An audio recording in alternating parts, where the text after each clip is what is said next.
We moved to a new state for my job and got this apartment sight unseen. At first, we didn't feel or see anything unusual. As time went on, we started noticing a shadow move, or times I thought I kept seeing something move in the kitchen area. I didn't say anything at first to my wife because I didn't want to freak her out. One day, I get a call from her at work that things on our shelf launched off. Then she asked if I have been seeing anything weird. As time went on, we both started seeing these small shadows move around. We'd see drifting smoke in the apartment, with no apparent cause for it. My daughter would scream in the middle of the night or during the day about a ghost scaring her. My son would demand the lights on at all hours, especially in the kitchen. My wife started waking up in the middle of the night, seeing a shadow man standing in the doorway of our bedroom. Then our smoke detectors started beeping in one room, stop, then start in another. We finally were able to move out. When I was there picking up boxes alone after work, I started hearing the beeping go off in the other room. So I walked around the corner to see a shadow man sitting on the edge of the couch looking at me. I hurried up and got out of there. I returned the next day with my coworker to pick up the remaining boxes, and when I was leaving, I saw them again, a head peeking around the corner. My wife returned to do a final walkthrough and some last-minute cleaning before turning in the keys. While she was there, a black figure stood in the doorway pointing towards the door, and a bottle of cleaner launched off the counter. As she was getting ready to leave, all the smoke detectors in the apartment started going off, starting at the back of the apartment and moving towards the door. When she locked the door, they all stopped.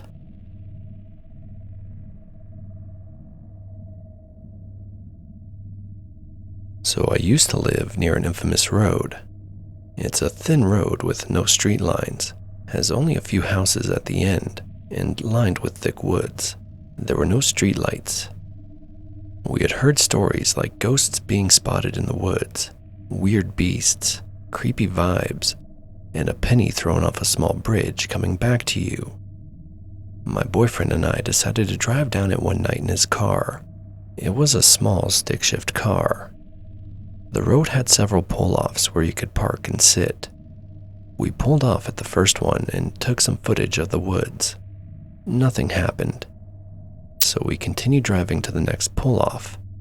We heard some rustling, but we both assumed it's an animal moving away from the sound of the car parking. We sat for a few seconds in the dark of the woods. We heard something hit the car like a rock or something like that. We then heard several pounds on the truck and roof. At this point, we decided to drive off. He attempted to start the car to no avail. He tried several times before it eventually started. He then put it in gear and stepped on the gas. The car stood still. I was freaking out and told him to stop messing around. He said he wasn't. Then the car, while on first gear and the gas depressed, began to be pulled backwards. Against all logic, the car was fighting to go forward against something that wasn't visible. The taillights lit up the forest behind us, and there was nothing there. Out of nowhere, the car miraculously jumps forward, and we drove away from the pull-off. Blown away by the experience we just had, we decided to find another pull-off.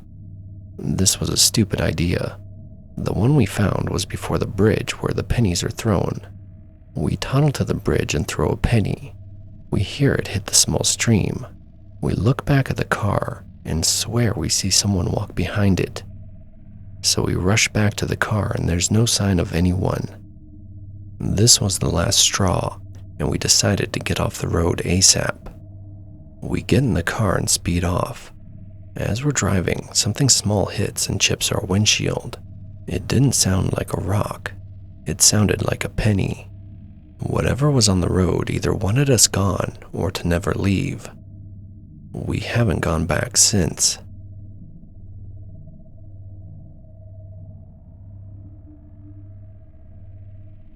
This happened a few years back. My husband and I had recently moved to his hometown and were out on a Sunday stroll, walking around downtown with my husband showing me around the place. His phone rang and he answered, turning his back to the street to muffle the sound of traffic. I waited and continued taking in the surrounding buildings and people rushing by. That's when I see it. Across the street, in the middle of the sidewalk, stands a man. An older man who looks like he's been beaten up. One of his eyes is purple and completely swollen shut. His mouth is bloody. He's making small movements with his hands, as if trying to reach out to people rushing by, but he doesn't make a sound. There's a dark pool of blood on the sidewalk where he's standing. I can't believe what I'm seeing. I can't believe all these people just walking by and not doing anything. We lock eyes. I swear I can feel him pleading with me despite the fact that he's still not making a single sound. I don't have my phone, so I turn to my husband and demand he give me his phone. He tells the person he's talking to that he has to go, ends the call and passes me his phone with a confused look on his face. I tell him there's a man across the street who looks like he's been beaten up and we should call the police. My husband looks over my shoulder, back at me and asks, "Where?" Annoyed at my husband, I turn around with my hand pointing towards the man's location, and the man is gone. There is no blood on the sidewalk. There is a young woman cleaning ice cream off a child's shirt and presumably scolding him, standing right where I had seen that man less than 5 minutes ago. I do a few frantic double takes, where I turn to my husband and back to the street, telling myself I'm not going insane. My husband, probably thinking that my Northern European ass is suffering from a heat stroke, sits me down in the shade and makes me finish a whole bottle of water. We went home shortly after that.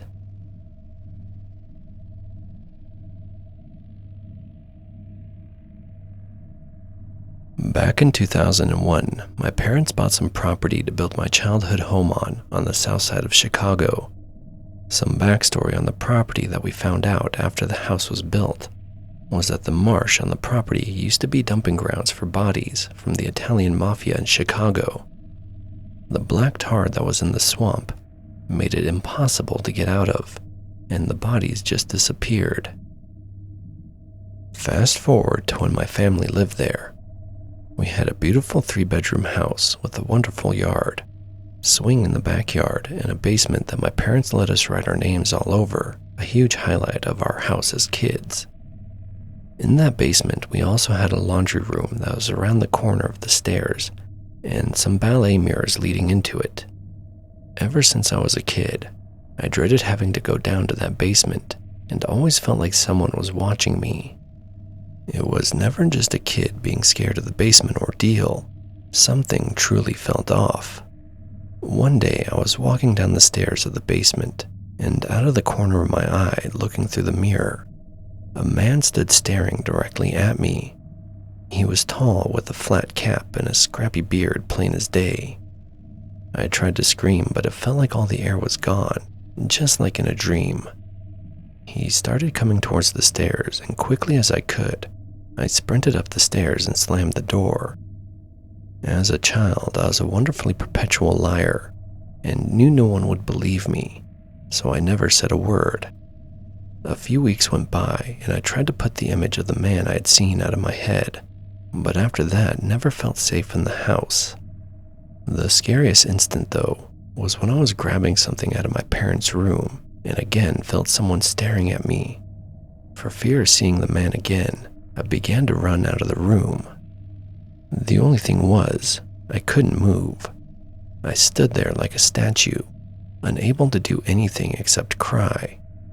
I felt a pressure on my chest like someone was holding me back from moving forward. After what felt like an eternity of being frozen, I finally was able to let out a small cry, and my mother ran into the room and grabbed me. She had to yank me so hard out of that spot as if I was a mouse stuck in a sticky trap. As we fled the room, the door slammed behind us, and my mom took me outside where I finally felt I was able to breathe. After that, we never talked about that moment. Apart from my traumatizing encounter, my younger sister also seemed on edge in the house. She could never sleep alone and would frequently scream in the night. and this will come into play later. Another thing to note was around the house, things would move locations. Doors would open randomly, and if we all left the house, it was in disarray when we returned, as if someone was partying there. My parents never said a word to us about anything that happened, and carried on cleaning as if it was normal. Taken, my sisters and I were from ages 9 to 5 at the time, so I'm sure nothing was going to be discussed. Things kept happening over the years, and I would frequently see the man staring through the windows as we came back to the house, around corners, and even sitting on a chair in our living room. Eventually, though, we had to move due to my parents losing our house in the recession, but I never forgot about the house. After we got older, we were all having dinner one night and were reminiscing on the old house. I brought up that moment where I was stuck in the bedroom, and my mom's face turned white as she told me she saw a tall man with a flat cap and scrappy beard holding me there and did not want to frighten me at the time. As she described the man, I saw everyone's faces drop. Apparently, we all had encounters with the man. My older sister would see him as she played dolls in the basement, my dad in his garage, my mom with me. But the scariest story was from my youngest sister. When she was a child, the man would visit the edge of her bed and stare directly over her, telling her, "Get out. If you don't go, I'll kill your family. You're all going to die. I'll kill you." Her screams every night were not from some childhood nightmare, but an actual nightmare we all seemed to be living in. She would wake up with scratches from the man that we just assumed were from her childhood eczema. But nope, he could touch her. To this day, we never bring up the old house or drive past the street where it sits. It still terrifies me today to think about all of our experiences in the house, and I will never ever go back. While it will always be the home I grew up in, I truly consider it a place in hell.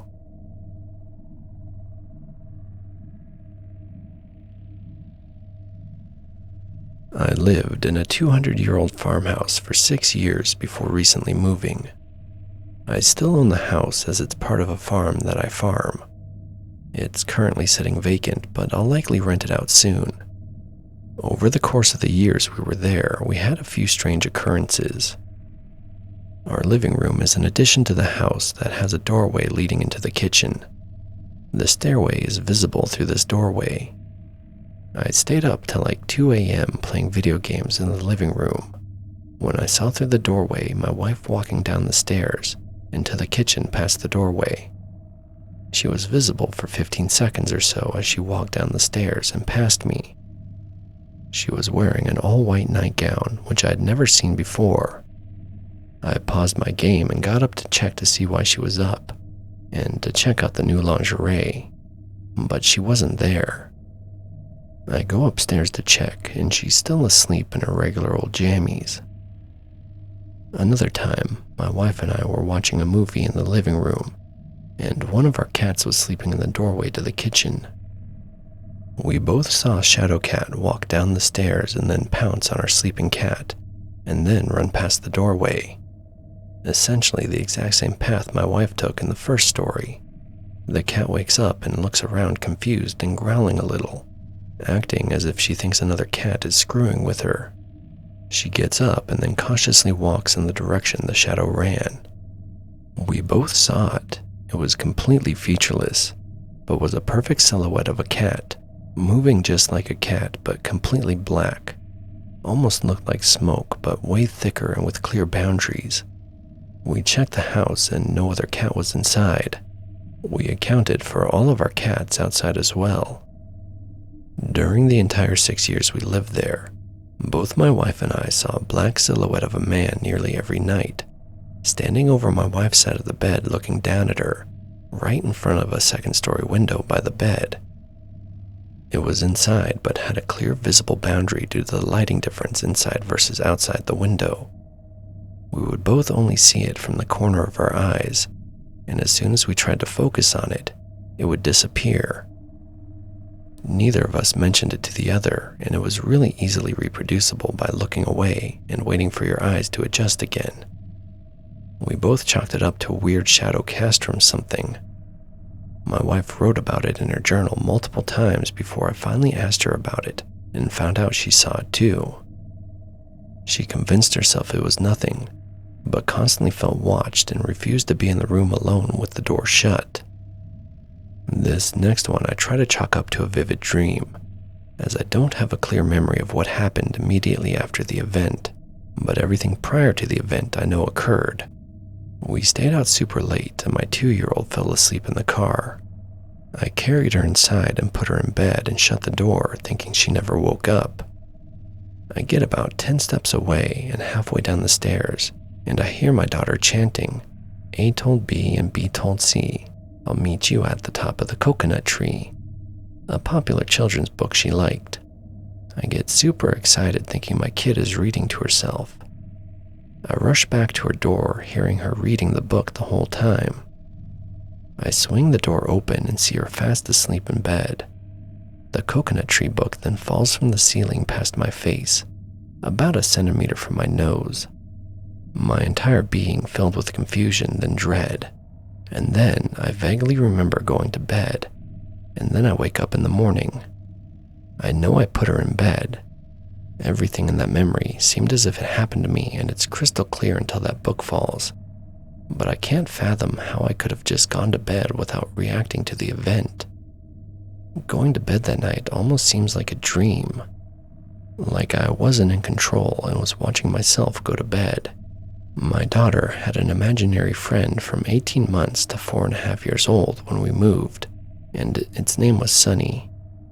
She described Sunny as a dead girl with a wisp, like Casper the Friendly Ghost, instead of legs. She'd say things that we didn't think she'd even understand the concepts of. Like, out of the blue, Sunny wants me to choke on dinner so that I can stay with her. Sunny wanted to push me down the stairs so that we could keep playing. We'd even hear her arguing with Sunny about how Sunny needs to stop being so mean, or how Sunny needs to share. If asked, she'd say Sunny was her little sister. We finally moved and she stopped talking about Sunny after the first week. When we first moved, she asked if Sunny could move with her. We said no. A few days later, she told us Sunny lives in the woods by herself, far away from everyone now. She got lost looking for a new house. We'd also hear footsteps and whispers throughout the house, and constantly felt watched inside and outside in the property. At night, the area at the top of the staircase would appear to get darker sometimes, like the reverse of your eyes adjusting at night. You would sometimes stare at the area, and details would slowly fade away at the top of the stairs. The house is pre-Civil War and was used as a field hospital during the war, but this is true for most houses in the area that were around then. The previous owner was a 96-year-old lady who did pass away in the house. There's been multiple deaths in the house simply due to its age. No out-of-the-ordinary deaths that I know of, just old age and bad health, with the exception of possible deaths while a temporary hospital.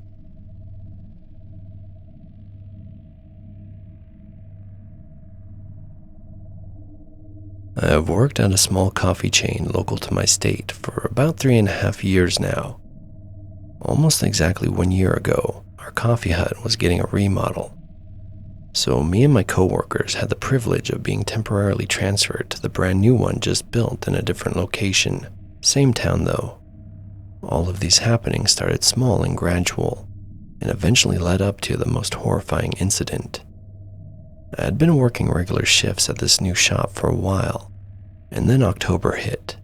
Ironic, I know. Spooky season brings the ghosts out, I suppose. Not to mention there's a graveyard next door to the shop. Anyway, October began, and I and all of the rest of the employees were starting to experience things. Small things, unexplained noises, shadows, things that couldn't be explained or dismissed easily. Then stranger things began happening. Objects falling, even phantom cars pulling into the drive-thru and then vanishing once we got to the window. And it just escalated from there. Sometimes we would come in to open the store, and sleeves of coffee cups had fallen out of the shelves during the night, and these shelves were built specifically for the cup sleeves. They fit perfectly laying down and couldn't just fall out randomly on their own, or bagels falling off their shelves. After one of these openings, my boss decided to check the security footage, and let's just say we were all mortified. I'd love to be able to provide the footage here, but I don't have access to the cameras, nor do I believe I would be allowed to upload them for privacy reasons, but I'll do my best to describe them. It was very apparent that the sleeves of cups didn't fall out on their own, but were forcibly yanked from the shelves and thrown down to the floor. Something I didn't mention before, these shelves are very high up. Only the tallest of us can reach them. I'm 5'10", and I'm the shortest person that can pull sleeves of cups down without jumping. The bagels, too, were sitting on their low shelf before being violently tossed off the shelf so hard they landed on the floor across the room. We would also catch lots of orbs in the back room. Another time, the camera in the back room caught a very prominent apparition walking from one corner of the room to another. It was very shadowy, not a full humanoid figure, but the shape one has when a sheep is draped over their head. So basically a common ghost shape. I don't know what else to call it. Now for the incident that makes me glad I don't work there today. Throughout the month, I'm talking at least once or twice a week, the alarm would go off during the night, always after midnight. The first time was at 4 a.m. The manager of this hut got a call from the alarm company at 4 in the morning, stating the alarm had gone off. She quickly checked the security cameras and, seeing that no one was there, told the alarm company that authorities were not needed. Still, she drove to the shop and double-checked the doors, registers, and fixed the alarm. And like I said, this happened at least once or twice a week for the rest of the month. Then, on October 24th, 2020, I had a closing shift. We closed at 8, but it was busy, so we didn't finish cleaning and getting out of there until about 9. Apparently, at almost exactly 10 p.m., the manager gets a phone call from the alarm company stating the usual, that the alarm had gone off. She tells them not to worry, as this happens at least once a week. The woman calling still sounded worried and said that she had called the shop first, seeing as it was only 10 p.m. and it was possible there were still employees there, and that someone had answered, spoke, but could not give the password. Obviously, this freaked her out and she checked the cameras. No one was there. Even rewound the footage to exactly when the woman called the shop. No one was there. Drove to the shop to fix the alarm. Not a single thing out of place. Even the phone was still on the hook. And once October ended and November began, the incidences suddenly stopped. No more orbs, apparitions, unexplained noises. No more objects falling off the shelves. And no more late-night alarm trips. Although, last I heard, the alarm tripped again last month, September 2021. I have not heard anything else, but October isn't over yet.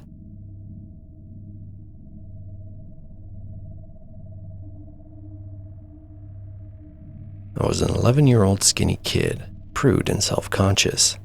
One summer day at my family cottage, I went to bed in my jammies, with about a half a ton of bed sheets on. That night, I remember thinking the mattress wasn't comfortable at all, and woke up to a half-sleep state a few times to change positions. At one point, I felt the bed was ridiculously hard, and it woke me up for good. I noticed I couldn't see the nightlight that was always on. Then I realized I wasn't even in my room.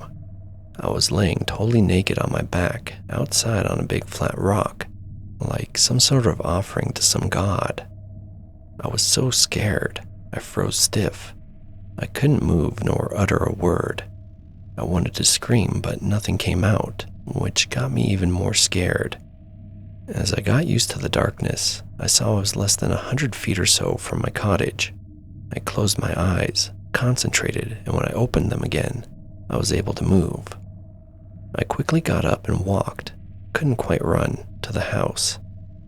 I remember the cold dirt under my feet, but I had no feeling of the temperature outside at all. I tried to open the door, but it was locked. My mom always locked the door at night when my dad was away. I had to go around, but the back door was also locked. Fortunately, the window was open, and it was about 2 feet up the deck. I got back in, slept in my bed, and prayed nothing had followed me through the night. I woke up later than my brothers and sisters the next day. They hadn't noticed I was naked in bed, or I would have never heard the end of it. Couldn't find my jammies, so I got into my jeans and grabbed a t-shirt to join them for breakfast. Later that morning, my older brother, who was playing outside, called my mom to come and check out something. We all ran to see what it was about. He pointed high up. As I looked, I immediately recognized my pajamas hooked to the highest branches of an old, very tall tree. They all looked back at me asking, "What the hell?" But I didn't have a clue. Everybody denied having anything to do with it. To this day, I'm at a total loss to explain what happened that night.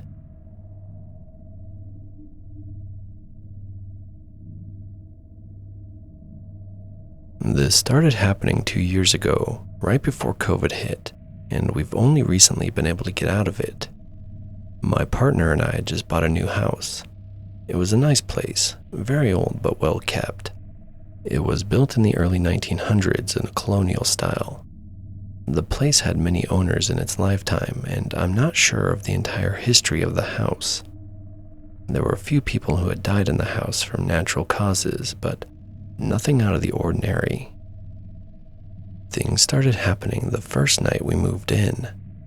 Bumps in the night, possible footsteps in the hallway when we were both in bed. Rather benign, but still kind of frightening. My partner and I chalked it up to old house noises and settling at first. This went on for a month or two. Then, almost right when the lockdown begun, things started to escalate. The noises got louder. Doors that we knew had been closed previously were found open, and doors that were opened were found closed. Things would be moved from where we left them, not just a few inches, but to the complete opposite side of the house. I remember we were putting up some shelves and took a break. When we came back, the drill we were using wasn't there. We looked all over for it and found it in the back bedroom. Neither one of us had gone in that room during our break, so how it ended up there beats us. Then it stayed that way for a while, until about a year had passed. If that had been all, we might have learned to live with it. But one night, my partner and I were in bed when I heard the footsteps in the hallway again. It didn't bother me as it happened kind of regularly. Just this time, our bedroom door opened. My partner was asleep. I had been having trouble settling in. Anyways, the door opened, and immediately I felt a chill in the room. It was also accompanied by a very dark feeling. I had never felt this in the house before. I'm not sure what it was, but I faintly saw a wisp of blue, almost black mist move towards the bed. Then I felt something sit on the bed, and it was like I was being watched. For a few moments, I was too scared to move. The ill intent from this thing was palpable. Finally, I gathered the courage and kicked my boyfriend awake. He rolled over, and instantly the being vanished. It was almost like the thing didn't know my boyfriend was there, and when it realized I wasn't alone, it left. After that, I felt its presence a few more times, but never when my boyfriend was around. I almost think it was scared of him and only wanted to go after me. My boyfriend never saw this thing nor felt it, so I guess it only went after women. My boyfriend told me later about when he was downstairs. He sometimes heard a little kid laughing, and a few times while walking up the stairs, he felt someone tugging on the back of his shirt. One time he was tugged so aggressively that he almost fell backwards down them. I think there were a few spirits that lived in that place. Most were calm and only made noise. The mist and child, though, seemed out to hurt us. We finally left that place a couple of months ago, now that movement has opened up again. On a few occasions, the racket and disturbances were bad enough that we spent a night or two in a hotel. I had never experienced anything paranormal before that. I had heard stories and believed they happen, but as far as being initiated into the paranormal, I think we've both had our share.